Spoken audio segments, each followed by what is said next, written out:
Police arrested 3 people at a house in Mendota Heights, not far from the crime scene. Kim Johnson continues our team coverage with more on that part of the story. Kim? Yeah, Frank, I just want to let you know that if this is still an active search for a suspect, that would make sense because we just saw the State Patrol helicopter flying again over this neighborhood. It had taken a little bit of a break. It's been out here all afternoon canvassing the neighborhood. Now, as you can see, the home behind me, there are all different sorts of law enforcement officers still in the driveway. They've been out here since about 12:30. Earlier, they had guns drawn. Now it's a little bit less urgency, as you can see, but earlier it was a very active scene. For at least an hour, a State Patrol helicopter hovered just above the rooftops of this quiet Mendota Heights neighborhood. On the ground, K-9 squad searched for a suspect in and around homes and backyards. A bunch of cops, officers around here, dogs, 3 houses in. They're just trying to figure out what happened.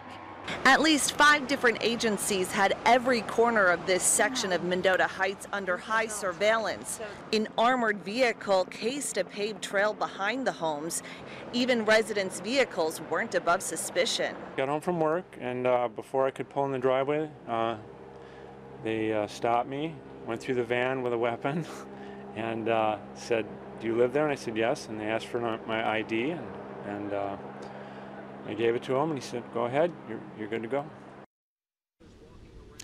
Now, one woman, a neighbor who lives nearby, didn't want to go on camera, but told me off camera that she heard the sirens, immediately went outside, saw a man on the front lawn of this home. He was lying on the ground in handcuffs shortly after. She says that she saw 2 more people come out of the home in handcuffs, a man and a woman. She described that woman as being the homeowner, someone who has lived here in the neighborhood for well over 20 years, she says.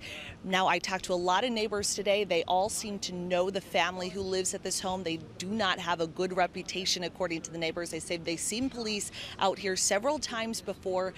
They're just as wondering what is going on with this home, how it's connected to the shooting as we are. Hopefully that information will become more available as the evening goes on. Well, Kim, now that we know that they're looking for Brian Fitch, do we know if he's connected to that home or that family? You know, we looked up the records to this home. That name is not connected to this home. That's not to say that it's not a friend who lives here or somebody connected to the home. Neighbors say they see people coming and going constantly, all hours of the night. It wouldn't be surprising if he is somehow connected to this home. All right. Kim Johnson, live in Mendota Heights. Thanks.